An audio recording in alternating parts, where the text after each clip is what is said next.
tindi. Ito ba mga kababayan, speaking po ng online voting, dahil pinag-uusapan na natin yan, sino ba talaga makikinabang, ano ba talaga ang purpose, mga ka-GPnatics. Ito, nagsalita rin itong si Senator Robin Padilla na ngayon po ay pinagtatawanan. Diba?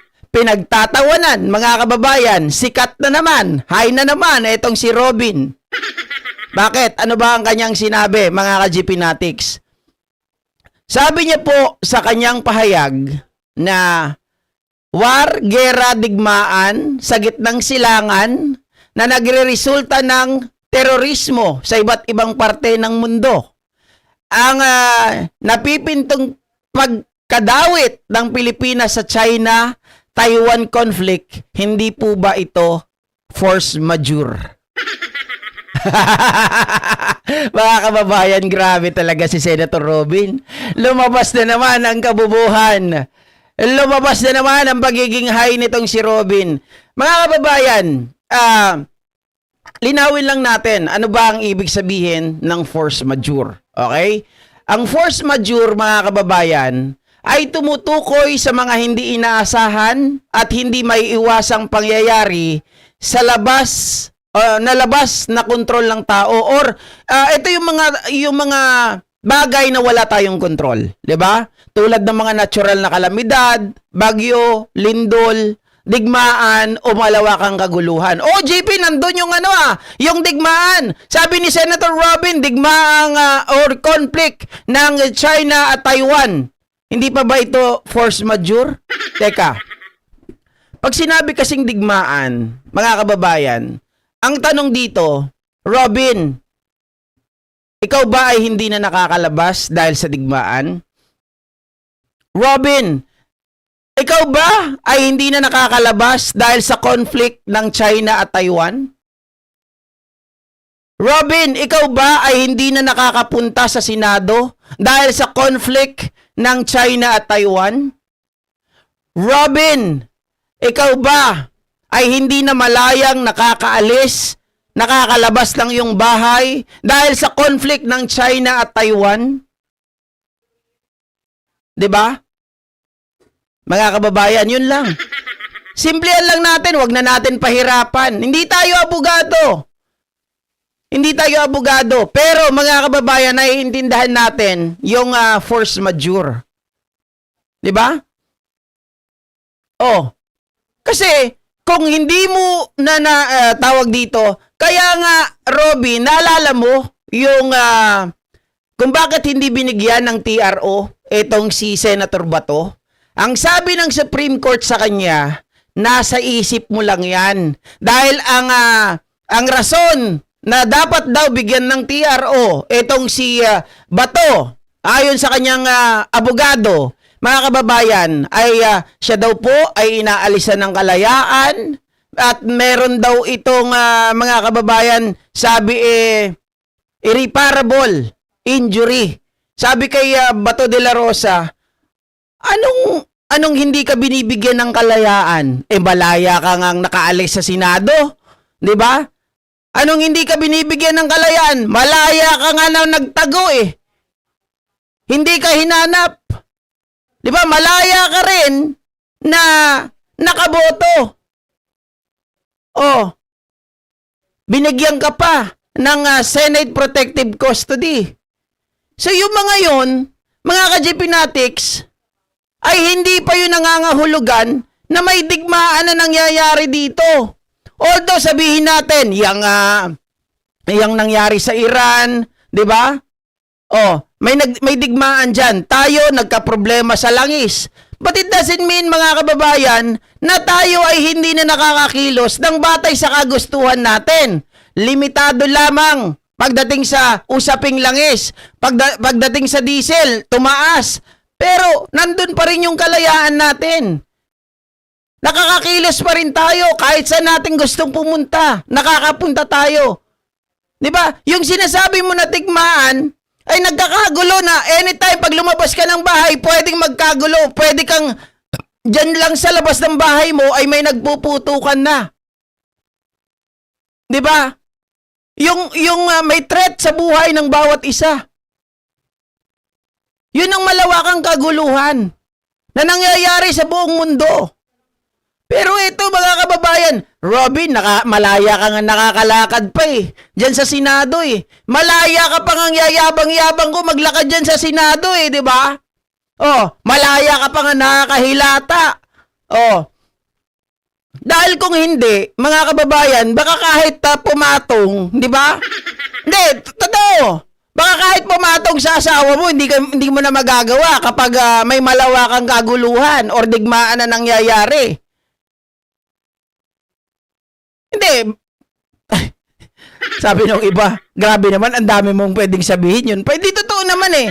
Di ba? Mga kababayan, kasi yun talaga ay mapupuwersa ka na hindi mo na nagagawa yung mga bagay na nagagawa mo ng normal. Oh. Force manure ang alam ni Robin. Oh, sabi ni Jack Miyop. Pwede naman online basta pag nakulong na sila lahat ng gadget, laptop, CP, etc. ipagbawal sa loob.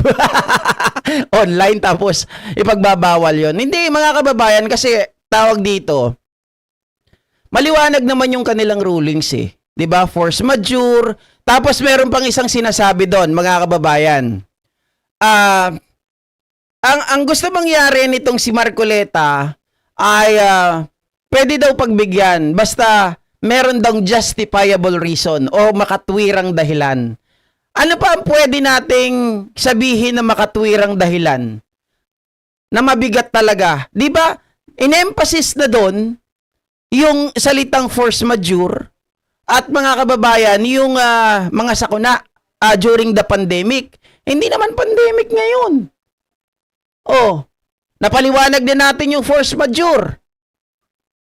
Ano po pwedeng justifiable reason na pwedeng idahilan? Makatwiran daw eh. Mga ka-GPnatics. Pwede siguro. Hindi, pero in general na yun eh. Di ba? Pasok na dun yung talagang mabigat na dahilan eh. Justifiable reason kung bakit hindi ka makaka-attend. Bakit kailangan mo ng teleconference or video conference? During pandemic at during mga kababayan kung ito ay may force majeure. Oh. Hindi ka maintindihan yan ka GP, babawan mo pang example mo engot. Kaya nga isinama ko na yung kung talagang merong digmaan na may kaguluhan ay baka hindi ka na makapatong sa asawa mo. Hindi mo na magawa, 'di ba? Yang init ng katawan mo ay hindi mo na magawa kasi hindi na normal yung nangyayari sa atin. 'Di ba? Yung isip mo, yung takbo ng isip mo ay baka mamaya, pag hindi tayo handa, yung bala o yung mga bomba dito na pumasok sa bahay natin. 'Di ba? Baka abutin tayo. Yung mga ganun.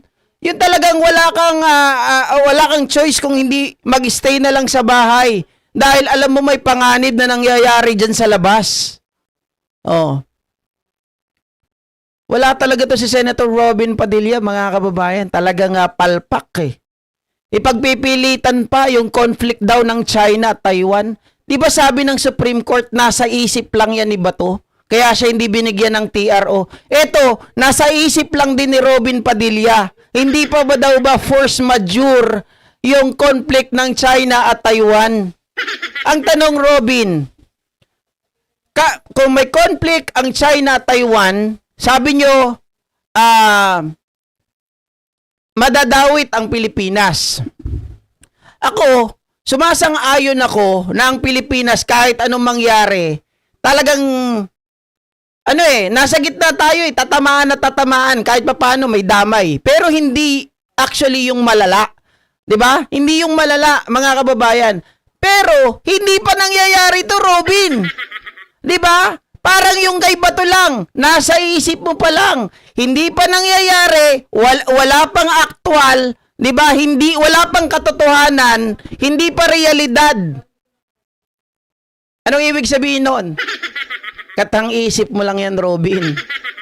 Dahil hindi pa nangyayari, wala pang realidad. Oh. Baka ang iniisip ni Boy Bobo ay horse manure. Hindi ba? Maliwanag na maliwanag yun yung katangahan nitong si Robin. Kaya kayo mga Pilipino, kapwa ko Pilipino. O, yung mga DDS dyan, mag-isip-isip naman kayo. Huwag nyo nang kampihan yung mga ganito. Tingnan nyo kung anong klaseng rason.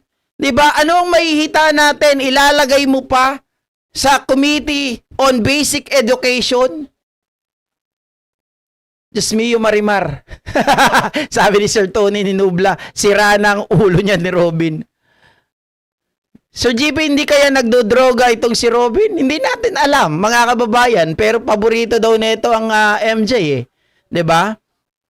In fact, nung siya ay nag-abroad o pumunta sa ibang bansa, pagbalik, meron pang dala-dala na parang, tawag dito parang chichirya na may label ng marijuana. 'Di ba? Hindi ko alam. Pero parang high na high. Itong pinapakita na to ni Robin. More like work from jail, sabi ni Royal November. Hindi, actually, pwede naman nung si Trillanes nakakapag-file pa ng bill. Oo. Sila Dilima nakakapag-file pa ng bill at that time. Pero sa voting, hindi talaga sila makaboto. Isa lang ang ganti dyan sa 13 monyo, wag nang iboto sa 2028. DDS at INC sarado utak. May pagka psychotic si Boy Silly, sabi ni Ma'am Jo. Nagsenador kasi hindi mo nakagawad ng barangay si Robin. Di nga ba yung staff niya na sinadya na buko sa amoy MJ? Yep, sinadya Montenegro. 'Di ba? Mga kababayan, na nagtataka tayo nung kainitan bigla nag-resign. Tapos nung makalipas ng 6 na buwan, nagpakita, magpapile ng kaso sa staff ng Senate. Hindi na lang siya kaagad-agad nagfile ng kaso urgent nung siya po ay pinagbibintangan. 'Di ba? Parang feeling ko naglinis muna ng katawan eh. Para lang malinis din yung kanilang pangalan eh. Kunwari, oy, anuhan namin to kasi hindi kami guilty. Pero 6 na buwan na eh. 'Di ba yan yung mga panahon na linis na yung katawan mo? Oh. I was gonna be a senator but then I got high. Robin probably. Oh, i-boycott lahat ng 13 Hudas na yan, sabi ni Don Pulube. Alright?